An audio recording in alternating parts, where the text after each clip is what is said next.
السلام علیکم، welcome to my novel studio. امید کرتی ہوں آپ سب خیریت سے ہوں گے۔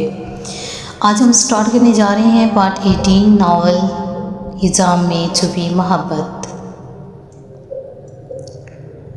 وہ اس سے بات کرتے ہوئے کبھی سگریٹ نہیں پیتا تھا، مگر آج وہ خود پہ قابو پانا چاہتا تھا۔ وہ اس کو نہیں بتا سکتا تھا وہ مر جائے گا تمہارے بغیر۔ اس کو نہیں بتا سکتا تھا اس کے آنسو گرم دہتے ہوئے پانی کی طرح اس کے دل پہ لگ رہے ہیں۔ سگریٹ پی رہے ہیں آپ؟ اس نے لیٹے ہوئے آنکھیں بند کی اور اس سے پوچھا۔ جی، وہ اس کی بات حلق میں ہی اٹکی۔ نہیں پیا کریں سگریٹ مجھ سے بات کرتے وقت۔ وہ جب بھی اس سے بات کرتی ایک بچی بن جاتی، اس سے ضد کرتی، غصہ بھی ہو جاتی۔ آئندہ نہیں پیوں گا۔ اس کے ہاتھ سے بے اختیار سگریٹ نیچے گرا، آنکھوں سے آنسو نکلے۔ رو کیوں رہی ہیں آپ؟ اپنے آنسو پہ قابو پاتے ہوئے اس نے اس سے پوچھا، جس کی آنکھوں میں ایک بار پھر سے آنسوؤں کا سیلاب گرنے لگا۔ آپ کیوں لڑکیوں سے باتیں کرتے ہیں ہنس ہنس کے؟ اب کی بار اندر کا ضبط باہر نکلا تھا۔ یہ سنتے ہی اس کا دل موم بنا، جیسے پگھل رہا ہو۔ آئندہ نہیں کروں گا میں کسی سے بات، آپ رویا نہیں کریں۔ اس نے اپنے آنسوؤں کو ضبط کرتے ہوئے آرام سے دھیمے لہجے میں کہا، ملکہ تمہاری خاطر ہی تو سب سے بات کرتا ہوں میں۔ فقط تمہیں دیکھنے کے لیے میں اتنے لوگوں کو برداشت کرتا ہوں۔ کب سمجھو گی تم وجدان تمہاری خاطر جیتا ہے؟ تم نہ ہوئی تو وہ مر جائے گا۔ اس نے آنکھیں بند کی، اپنے دل پہ ہاتھ رکھا، اس کی سسکیاں سنتے ہوئے خود سے کہنے لگا۔ وہ ہمیشہ اس کو کہیں نہ کہیں دیکھ ہی لیتا تھا۔ وہ اس کو اپنی دوست کے ساتھ بیٹھی ہوئی، چلتی ہوئی یا لائبریری میں نظر آ جاتی تھی۔ یا اللہ پاک، میرا دل اتنا بے چین کیوں ہے؟ جیسے کہیں کچھ بہت غلط ہو رہا ہے، جیسے جو نہیں ہونا چاہیے تھا وہ ہو رہا ہو۔ مجھے کیوں لگتا ہے میری زندگی اب جیسے پلٹنے والی ہے، جیسے سب کچھ الٹا ہو جائے گا، سب کچھ پلٹ جائے گا، میں چاہ کے بھی کچھ نہیں کر سکوں گا۔ مجھے ایسا کیوں لگ رہا ہے؟ اللہ پاک میری مدد کر، میرے مالک وجدان کی مدد کر۔ وہ بہت کمزور ہے، کچھ نہیں برداشت کر سکتا اور بہت اکیلا ہے۔ وہ کوئی نہیں اس کا تمہارے سوا۔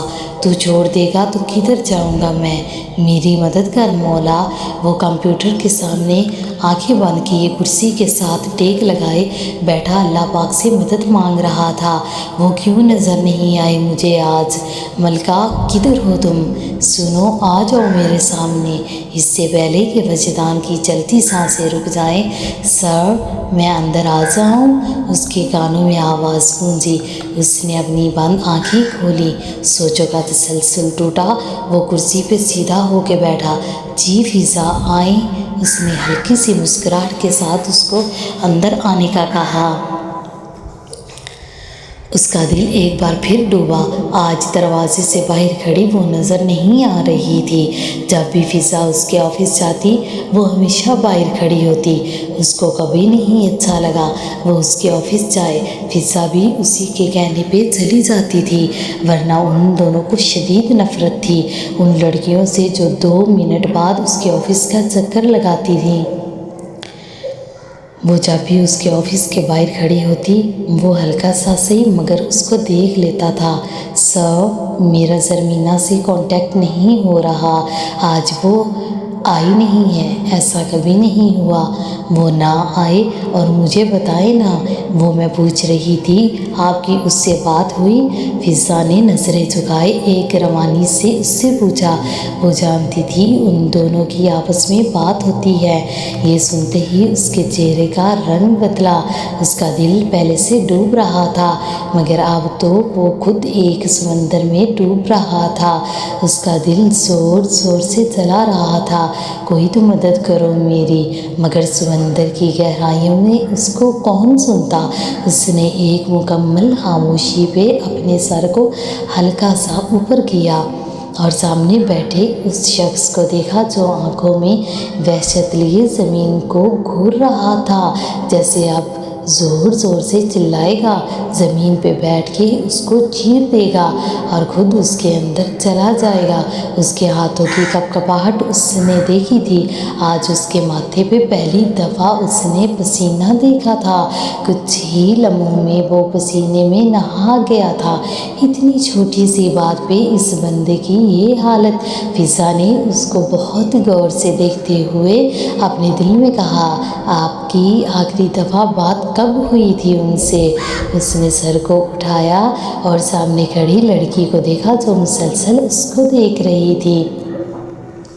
سر، میری بات اس سے رات میں ہوئی تھی، کچھ 9 بجے کے قریب، اس کے بعد نہیں ہوئی۔ اس نے جیسے یاد کرنے والے انداز میں بولا، اس کا مطلب آخری بات تو ملکہ کی مجھ سے ہوئی تھی۔ اس کی خوشبو تو میری سانسوں میں اب تک بسی ہے۔ اس نے اپنے دل پہ ہاتھ رکھتے ہوئے کہا، جو اس کو لگ رہا تھا کچھ ہی پلوں میں اس کے منہ کے ذریعے باہر آ جائے گا۔ ان کے گھر میں سے کسی کا نمبر نہیں ہے آپ کے پاس؟ سر، اس کے بھائی کا تھا، مگر وہ بھی کچھ عرصے سے بند ہے۔ سر، آپ پریشان نہ ہوں، میں اس سے بات کروں گی، آپ کو انفارم کروں گی۔ وہ تو یہاں خود کو تسلی لینے آئی تھی، مگر سامنے بیٹھا شخص اس کو زیادہ قابل رحم لگا۔ وہ آج کسی اور ہی وجدان کو دیکھ رہی تھی۔ وہ وجدان تو کوئی اور تھا، جو ان کا ٹیچر تھا۔ یہ جو اس کے سامنے سر جھکائے بیٹھا ہے، یہ تو کوئی اور ہی وجدان ہے۔ اس نے اس کی بات کا کوئی جواب نہیں دیا، جیسے اس نے کچھ سنا ہی نہ ہو، جیسے وہ کسی الگ ہی دنیا میں ہو۔ یا اللہ رحم کرو وجدان حسین شاہ پہ۔ آنکھوں میں بہتی اشکوں کو اس نے ضبط کرتے ہوئے اوپر دیکھا اور وجدان کے لیے رحم مانگا، اور اس کے پوچھے بغیر وہاں سے نکل گئی۔ پوچھا تو ان سے جاتا ہے جو زندہ ہوں، مرے ہوئوں سے کوئی کیسی اجازت مانگے؟ بہو، آج زرمینہ گل کیوں کمرے سے باہر نہیں آئی؟ یونیورسٹی بھی نہیں گئی؟ اس کی طبیعت بہت خراب ہے کیا؟ جی اماں، ٹھیک ہے، میں نے دوائی دی تھی تو تب ہی اتنا سو رہی ہے، آپ پریشان نہ ہوں، اس کا بہت خیال رکھنا۔ رقیہ، جی اماں، رکھتی ہوں میں، صبر تو آئے گا نہیں مجھے اب، میں اس کو خود ہی دیکھ آتی ہوں۔ اماں نے ایک پاؤں نیچے اتارا ہی تھا کہ رقیہ بیگم جلدی جلدی ان کے پاس آئیں۔ نہیں نہیں اماں، آپ کیوں جائیں گی؟ آپ بیٹھیں، میں اس کو خود بلاتی ہوں۔ وہ نہیں چاہتی تھی کوئی اس کے کمرے میں جائے اور اس کی وہ حالت دیکھے جو کچھ وقت پہلے انہوں نے دیکھی تھی۔ وہ نہیں چاہتی تھی کوئی اس کا پیلا ہوتا چہرہ دیکھے، آنکھوں کی سوجن دیکھے، ہونٹوں کی سفیدی دیکھے اور بخار میں جلتا ہوا اس کا وجود دیکھے۔ ایک ہی دن میں ان کی بیٹی کا حلیہ بگڑ گیا تھا۔ اس کی آنکھوں کے نیچے سیاہ حلقے اس کو مردہ تصور کرنے کے لیے کافی تھے۔ وہ نہیں چاہتی تھی ان کی بیٹی وقت سے پہلے مرے، اندر سے تو اس نے خود کو مار ہی دیا تھا۔ جو سانسیں چل رہی تھی اس کی، وہ نہیں چاہتی تھی وہ سانسیں اس سے اس کا باپ چھینے۔ نہیں، ابھی نہیں بلانا اس کو، اس کی طبیعت ٹھیک ہو وہ خود ہی باہر آ جائے گی۔ جی اماں، ٹھیک ہے، یہ کہتے ہوئے وہ کچن کی طرف گئی۔ کچن کے دروازے پہ کھڑے ہو کے انہوں نے دونوں ہاتھ اوپر کیے اور دعا مانگی، یا اللہ میری زرمینہ پر رحم کرنا۔ اس کا مسلسل بند نمبر اس کو ایک ایک سیکنڈ کی موت دے رہا تھا۔ پچھلے 1 گھنٹے سے وہ مسلسل اس کا نمبر ملا رہا تھا، مگر ہر بار ملانے پہ ایک ہی جواب ملتا۔ ہاتھ میں موبائل پکڑے وہ سگریٹ پہ سگریٹ پھونک رہا تھا، جیسے اس نے اپنے لیے ایک زہر منتخب کیا ہو، جیسے پی پی کے اس نے اپنی جان دینی ہو۔ وہ اٹھا اور بالکنی میں گیا۔ آج اس کی آنکھوں میں آنسو نہیں تھے، نہ ہی اس نے ضبط کیے تھے۔ وہ اپنے اندر ایک فیصلہ کر رہا تھا، ایسا فیصلہ جو اس کو زندگی دے گا یا پھر موت۔ وہ دونوں چیزیں اپنے لیے سوچ رہا تھا، ایک طرف زندگی اور دوسری طرف موت۔ اس نے ایک بار پھر موبائل اٹھایا، اس کا نمبر پھر ملایا۔ اب کی بار وہی جواب ملا، سنو ملکہ، اپنے وجدان کا انتظار کرنا، اس جہاں میں نہیں تو اگلے جہاں میں کرنا۔ اس نے آسمان میں چمکتے چاند کو دیکھا، جس میں اس کو اپنی ملکہ کا عکس نظر آتا تھا۔ اس نے آنکھیں بند کیں، اس کا سراپا اس کی آنکھوں میں گھوما۔ آنکھوں سے ایک موتی گرا اور رخسار پہ ٹھہرا۔ آنکھوں سے بہتا آنسو اس نے بازو سے رگڑا اور واش روم گیا۔ وضو بناتے ہی باہر نکلا، جائے نماز بچھائی، 2 رکعت نوافل حاجت پڑھے، دعا کے لیے ہاتھ اٹھائے، مگر بغیر دعا کے اٹھ گیا۔ اس نے سوچ لیا تھا اس نے اب کیا کرنا ہے۔ زرمینہ اپنی اماں کو کہہ رہی تھی، اماں پلیز مجھے فون دے دیں۔ اس نے ہاتھ جوڑتے ہوئے ماں کو کہا۔ اللہ کے بعد آج اس نے پہلی دفعہ کسی کے سامنے ہاتھ جوڑے تھے۔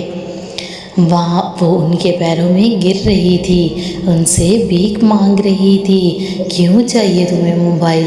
تاکہ پھر تم اس لڑکے سے بات کرو۔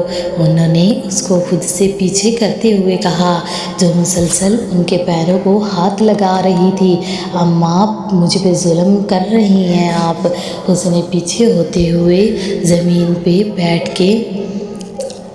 بیڈ کے ساتھ ٹیک لگاتے ہوئے کہا، زرمینہ کیسی بیٹی ہو تم، جو اپنے باپ کی عزت کا جنازہ اپنے ہاتھوں سے نکالو گی۔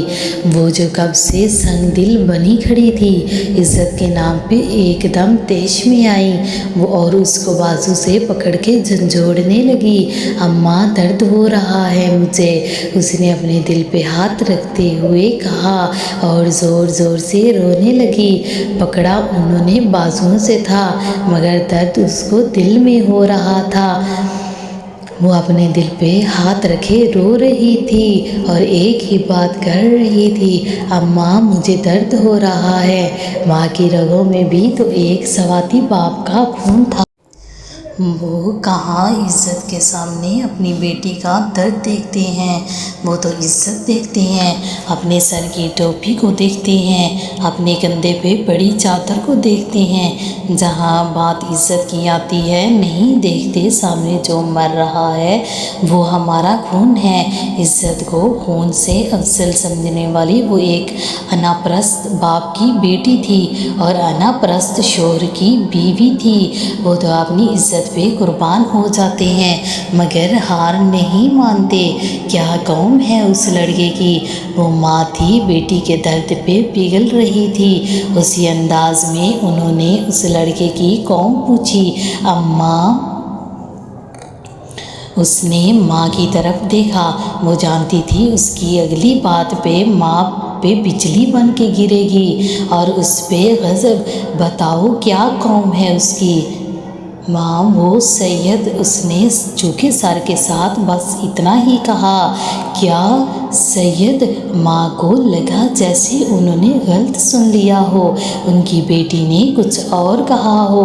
جی اماں، سید ہیں وہ، سواتی مر گئے ہیں سارے، جو اب تم سیدوں میں جاؤ گی؟ جانا تو بہت دور کی بات ہے، تم نے سوچا بھی کیسے؟ شرم نہیں آئی تمہیں باپ کی عزت کو ایسے نیلام کرتے ہوئے؟ اور تم سید سے شادی کر بھی سکتی ہو، اور اس لڑکے کو شرم نہیں آئی سید ہوتے ہوئے؟ ایسی چھوٹی حرکت کی، کسی کی عزت میں ہاتھ مارا۔ زری میں خود بتاؤں گی تمہارے باپ کو، تم جیسی گندی اولاد سے ہماری کوئی اولاد ہوتی ہی نہ تو اچھا ہوتا۔ تم جیسی بیٹیاں جو ہوتی ہیں، نہ باپ کا سر شرم سے نیچے کرتی ہیں۔ کل سے تمہیں یونیورسٹی جانے کی بھی کوئی ضرورت نہیں ہے، آرام سے گھر میں بیٹھو۔ میں بولتی ہوں تمہارے باپ کو رشتہ کریں اس کا اور رخصت کریں اس کو اسی مہینے۔ مار جاؤ تم زری، تم جیسی گندی اولاد کو